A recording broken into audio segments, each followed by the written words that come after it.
Use करके आपका जो बहुत बड़ा डाटा है उसको आप शॉर्ट में कर सकते हैं। अब आया समझ में? ठीक है। तो इस तरह से, अब जरूरी नहीं है वो आपका इसी तरह का डाटा, कुछ अलग तरह का डाटा हो सकता है। अगर आपका जैसे कोई अलग तरह से दिख रहा है, इनका क्या यूज है? अगर आपको जैसे कि आपका जो डाटा है इस तरह से दिख रहा है, अब आपको समझ में नहीं आ रहा, तो आप क्या करोगे, यहाँ पर इनको चेंज कर करके देख लिया करो। जैसे कि अपने यहाँ पर वैल्यूज है इसमें है, और प्रोडक्ट नेम यहाँ पर आपके अभी कॉलम में आ रहे हैं, आपको चाहिए रो में, तो आप इसको उठाकर क्या करोगे, रो में रख दो, तो ये रो में आ जाएगा। अगर आपको इसको फिल्टर में कर दोगे, जैसे कि हमने ये फिल्टर में कर दिया, फिल्टर का मतलब क्या होता है, सॉर्ट करके देखना है, हमें ओनली एक ही चीज का देखना है। तो आप यहाँ पर देखना है प्रोडक्ट नेम आ रहा है, यहाँ पर क्या आ रहा है, ऑल। ऑल के साइड में ये क्या होती है, फिल्टर बटन होती है।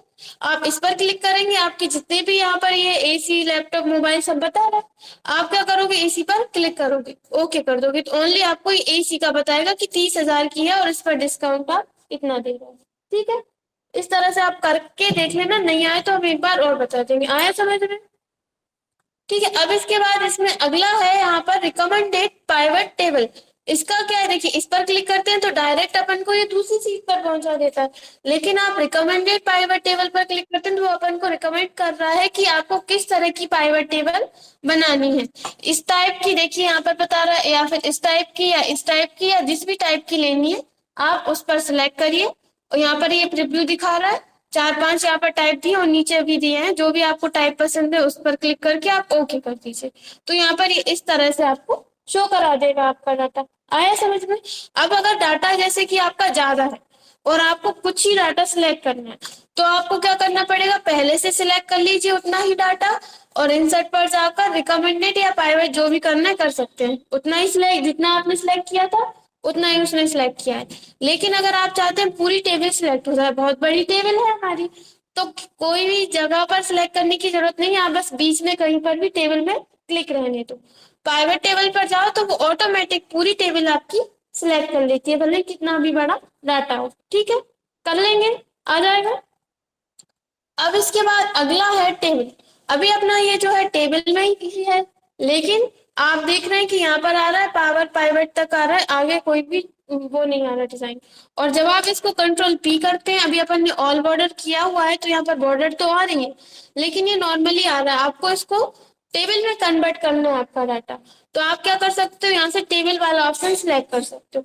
इसमें भी सेम वैसा ही है कि आपको आपका कितना डाटा है उसको टेबल में कन्वर्ट करना है, या फिर आप यहाँ पर अपन कोई और ओपन कर लेते हैं, ओपन पर जाना है, यहाँ से हम अपने जो मार्कशीट सेव की थी इसको ही ओपन कर लेते हैं। ठीक है, ये हमें इसको टेबल में कन्वर्ट करना है। तो अपन क्या कर रहे हैं, बहुत बड़ी मार्कशीट है, मतलब बहुत नीचे तक है, सिलेक्ट करने में प्रॉब्लम आती है। अगर आप सिलेक्ट करना चाहते हैं जितनी जगह में आप टेबल देना चाहते हैं, सिलेक्ट करके टेबल पर क्लिक कर देंगे, देखिए उसने उतनी ही रेंज सिलेक्ट कर ली, आप ओके कर देंगे तो इतना जितना डाटा आपने सिलेक्ट किया है सिर्फ वो ही टेबल में कन्वर्ट होगा, बाकी अदर डाटा टेबल में कन्वर्ट नहीं हुआ। हम पूरे डाटा को टेबल में कन्वर्ट करना चाहते हैं लेकिन सिलेक्ट करने में प्रॉब्लम आ रही है, तो बीच में कहीं पर भी क्लिक करो, इंसर्ट पर जाओ, टेबल पर जाओ, पूरी टेबल जहां से जहां तक थी पूरी उसने सिलेक्ट कर ली, आगे भी आपकी जहां तक होगी। ठीक है, अब यहाँ पर ऑप्शन आ रहा है, यहाँ पर देखिए इसका रेंज दे रहा है A2 से, A2 से स्टार्ट हुई है, बीच में ये SS का साइन लगा है बस, और यहाँ पर रेंज का साइन लगा है, फिर इसके बाद क्या आ रहा है O18। ठीक है, यहाँ पर देखिए 18 और यहाँ पर कॉलम जो होगा वो O। ठीक है, अब यहाँ पर आ रहा है माई टेबल हैज हेडर्स, यानी कि हमारे टेबल में पहले से ही हेडिंग्स हैं, अगर नहीं होती जैसे कि हम यहाँ पर ओके कर देते, तो देखिए हमारी जो टेबल में हेडिंग्स थी उनमें ही इसने क्या कर दिया, फिल्टर बटन दे दिए। अगर किसी टेबल में हेडिंग्स नहीं होती, जैसे कि हमने इतना डाटा सिलेक्ट कर लेते हैं, हमने हेडिंग सिलेक्ट नहीं की, अब हम इंसर्ट पर जाना है, टेबल पर जाना है, देखिए इस ऑप्शन पर और कुछ भी नहीं आया, और आप ओके करेंगे तो ये क्या करता है, खुद ही हेडिंग्स बना देता है, कि मतलब ये आपका कॉलम 1 है, कॉलम 2, ये 3, 4, 5, क्योंकि उसको हेडिंग की जरूरत पड़ती है, आगे जाकर जब अपन कुछ करेंगे हेडिंग की जरूरत पड़ेगी। तो अगर आपके टेबल में हेडिंग्स रहती हैं तो वो क्या करता है, ऑटोमेटिक उसको सेलेक्ट कर लेता है, अपन ओके कर देते हैं। आया इतना समझ में? ठीक है, जैसे ही आप कोई टेबल लेते हैं आपके पास इसमें फिल्टर बटन्स आ जाती है। फिल्टर बटन्स का यूज क्या है, आप इसको स्मॉलेस्ट टू लार्जेस्ट करना चाहते हैं, या फिर आप इसमें से कोई भी जो भी मतलब फिल्टर लगाना चाहते हैं तो वो आप यहाँ से लगा सकते हैं। ठीक है, आप जैसे ही कोई टेबल लेते हैं आपके सामने डिजाइन टैब बढ़ जाता है। जैसे आपने अपन ने एमएस वर्ड में पढ़ा था, आप कोई टेबल लेते हैं, पिक्चर लेते हैं तो कुछ एक टैब एक्स्ट्रा बढ़ जाता है, इसी तरह से। तो यहाँ से अपन क्या कर सकते हैं, टेबल की डिजाइन चेंज कर सकते हैं। बाहर क्लिक कर रहे हैं, देखिए नहीं आ रहा, इस पर क्लिक कर रहे हैं तो यहाँ पर आ रहा है डिजाइन। ठीक है, तो डिजाइन टैब में सबसे पहला ऑप्शन है यहाँ पर टेबल 4। ये यहाँ पर आप टेबल को रीनेम कर सकते हैं। इसके पहले 2 3 4 टेबल बनाई होंगी, उनको सेव कर दिया होगा, इसलिए यहाँ पर इसका नाम दे दिया उसने टेबल 4। आप चाहें तो और अदर कुछ नाम देना चाहते हैं दे सकते हैं, लेकिन ये आपके इसमें शो नहीं होता। ठीक है, अब इसके बाद यहाँ पर ऑप्शन आ रहा है रीसाइज टेबल। रीसाइज टेबल पर अगर आप क्लिक करते हैं तो यहाँ पर देखिए आपकी जो टेबल है वो सिलेक्ट हो चुकी है। अगर आपको टेबल को बढ़ाना हो या कम करना है तो आप यहाँ से रीसाइज कर सकते हैं। जैसे कि हमें हमारी टेबल को छोटा करना है तो आप यहाँ से या तो आप इस यहाँ से सिलेक्ट कर सकते हैं, जैसे कि हमें हमारी टेबल को सिर्फ इतनी ही रखनी है, इसके आगे नहीं करनी, तो आप यहाँ से सिलेक्ट करके ओके कर सकते हैं। तो ये देखिए हमारी टेबल सिर्फ यही तक है, आगे का हट गया है। दूसरा, रिसाइज टेबल पर जाना है, आप यहाँ से इसकी जो रेंज है उसको घटा सकते हैं, बढ़ा सकते हैं। जैसे कि ये टेबल जो है 18 तक आ रही है, हम चाहते हैं 18 तक ना आकर ये 15 तक ही रहनी चाहिए, ओके कर देंगे तो ये देखिए टेबल कम हो गई। ठीक है, इस तरह से आप रिसाइज कर सकते हैं। नॉर्मली सही तरीका रहता है, आप सिलेक्ट करो जितना भी आपको रिसाइज करना है, ओके करो। ठीक है, अब यहाँ पर आ रहा है समराइज्ड विथ पाइवट टेबल, आप इस पर क्लिक करते हैं तो अगर आप इसको पाइवट टेबल में कन्वर्ट करना चाहते हैं, वही ऑप्शन दिया जो भी अपन ने पढ़ा है। आप यहाँ से ये ऑप्शन आ गए ना, सिलेक्ट टेबल और रेंज, और यहाँ पर आ रहा है न्यू वर्कशीट, एग्जिस्टिंग वर्कशीट, समझ में आ गया। अगर आप यहाँ से एग्जिस्टिंग वर्कशीट करते हैं तो आपको कोई एक रेंज देनी पड़ेगी, ओनली सिर्फ एक सेल सिलेक्ट करना पड़ेगा, ओके कर देंगे तो ये इसी सीट पे आ जाएगा। ठीक है, प्राइवेट टेबल। अगर आपको न्यू पर देनी, किसी अदर पर देनी है तो आप क्या करेंगे, इस पर ही जा रहे हैं, डिजाइन पर जा रहे हैं, समराइज।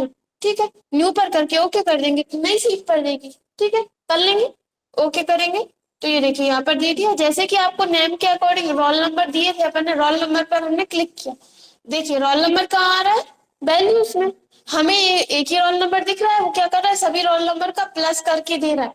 तो हम क्या करेंगे, इसको यहाँ से उठाकर रोज में रखते हैं, रो में आने लगा। ठीक है, अब हमें इनके सभी स्टूडेंट के देखने हैं कि टोटल मार्क्स कितने आए हैं, तो हम यहाँ पर इसको खिसकाते हैं नीचे की साइड।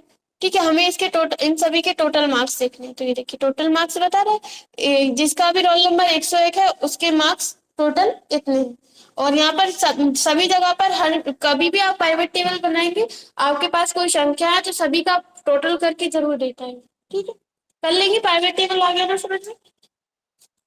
तो इस तरह से आप कर सकते हैं। अब इसके बाद आता है डुप्लीकेट्स, रिमूव डुप्लीकेट्स, आप इस पर क्लिक करते हैं, आपके इसमें कोई भी डुप्लीकेट एंट्रीज होंगी, कोई भी चीज ऐसी है जो डुप्लीकेट है आप ओके कर देंगे तो यहाँ पर बता रहा है नो डुप्लीकेट वैल्यूज फाइंड। तो यहाँ पर अभी इसको कोई डुप्लीकेट नहीं दिख रहा, जैसे कि हम इसको कर देते हैं डुप्लीकेट, इसको हम यहाँ से कंट्रोल C और यहाँ पर कंट्रोल V कर देते हैं।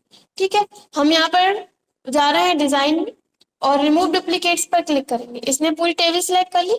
अगर आप चाहते हैं किसी एक, आपको सिर्फ ओनली एक सेल में मतलब एक उसमें देखना है कॉलम में, तो आप उस कॉलम को सिलेक्ट कर सकते हैं। जैसे कि हमें रोल नंबर वाले कॉलम में देखना है, अनसिलेक्ट कर देते हैं, हम यहाँ पर रोल नंबर सिलेक्ट करके ओके करते हैं।